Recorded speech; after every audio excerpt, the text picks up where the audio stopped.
Bueno, obviamente va a ser breve para después poder discutir. La verdad que confieso que este es un tema que me cuesta mucho, este tipo de preguntas, ¿no? Porque, bueno, a medida que los iba escuchando también se iba ramificando la complejidad que supone. Nosotros estamos discutiendo sobre leer a Spinoza, pero bueno, como decía Jimena en las palabras inaugurales, leer a Spinoza es también leer a Bale en función de cómo él lee a Spinoza, y es leer a Spinoza en tanto Spinoza fue lector de Descartes. Entonces, bueno, la ramificación es como tan grande que cada vez se va complejizando más, y estas palabras que escribí ya tienen un sesgo de duda. Pero van a versar respecto del problema justamente de la interpretación, que era una de las preguntas que estaba en el panel 1. ¿Qué es interpretar? Y si hay interpretaciones legítimas o correctas o ilegítimas. Así que voy a intentar hacer una especie de hipótesis muy bosquejada, borroneada, respecto de qué es la interpretación, y en ese sentido tratando de pensar qué hacemos cuando leemos a Spinoza, es decir, cuando lo interpretamos. La interpretación es, en mi opinión, esa acción, esa tarea hermenéutica, ese gesto que necesariamente supone poner en contacto dos mundos. Así como el dios griego Hermes, el mensajero, comunica y traduce las palabras de las divinidades a los humanos, conecta el Olimpo con la tierra, interpretar supone hacer confluir dos universos, aproximarlos en un mismo acto. En el caso de la lectura de los textos filosóficos del pasado, y específicamente, por ejemplo, de la obra de Spinoza, esa puesta en contacto no reviste la forma de un diálogo, de un ida y vuelta, porque ya no podemos obtener la respuesta taxativa de un otro. Lo que se establece es una relación entre el intérprete, el lector, y el texto, documento, testimonio, rastro que otros sujetos dejaron tras de sí. Sin embargo, leer a Spinoza supone indudablemente la puesta en juego de la intersubjetividad, en tanto implica un desde, el nuestro, una mirada, un anclaje histórico, un hacia, y una otredad, la palabra escrita, los documentos, los relatos biográficos, con la que inevitablemente nos ponemos en contacto, confluimos, nos vinculamos. Es decir, si bien no es un diálogo, la interpretación sí es una puesta en juego de la intersubjetividad en la medida en que estamos los lectores, los intérpretes, y está el texto, está esa otredad que sería la obra, los relatos biográficos, los documentos. Desde esta perspectiva, lo que podríamos llamar objetivismo interpretativo no existe.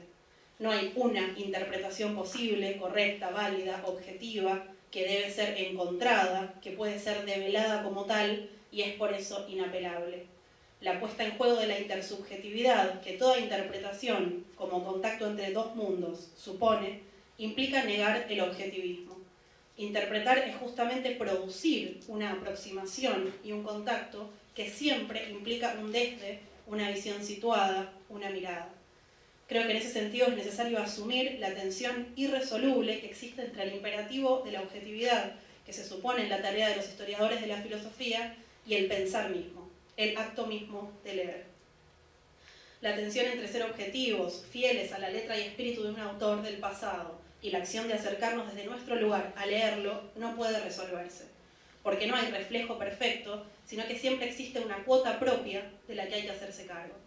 El pensar, el interpretar, son un trampolín que necesariamente supone algo diferente del texto mismo, porque el texto solo no habla, hay que animarlo. Si no hay nadie que brinde un desde, no puede iluminarse. En toda palabra, en todo texto, hay un llamado a un otro. Hay una interpelación a pensar, es decir, a aventurarse en el sentido, a ejercer una acción. Esto no quiere decir que sea legítimo disfrazar las propias palabras detrás del texto, del documento, para fortalecerlas o para justificarlas. Es decir, no habilita cualquier uso, y subrayemos este término, de las palabras, pues ello supondría la imposición de la propia perspectiva a costa de palabras ya escritas que no reciben así ningún sentido, y entonces no sería una interpretación entendida de esta manera como puesta en contacto de dos mundos. Leer un texto, acercarse a él, es una acción particular que se distingue entonces del simple atropello o forzamiento ciego de este, pero que siempre, nos guste o no, entraña algo diferente del texto mismo. Nos involucra de tal manera que es imposible no dejar el propio rastro, no ejercer un trabajo, haciéndose imposible también entonces hablar de una objetividad o de una verdad única. Creo que entendido de esta manera, si todo acto de interpretar supone una cuota propia y una acción sobre esa otredad que es el texto, la supuesta oposición o incompatibilidad entre la tarea del historiador de la filosofía y la del filósofo se convierte en una falsa dicotomía. No son dos cosas separadas, claramente diferenciadas.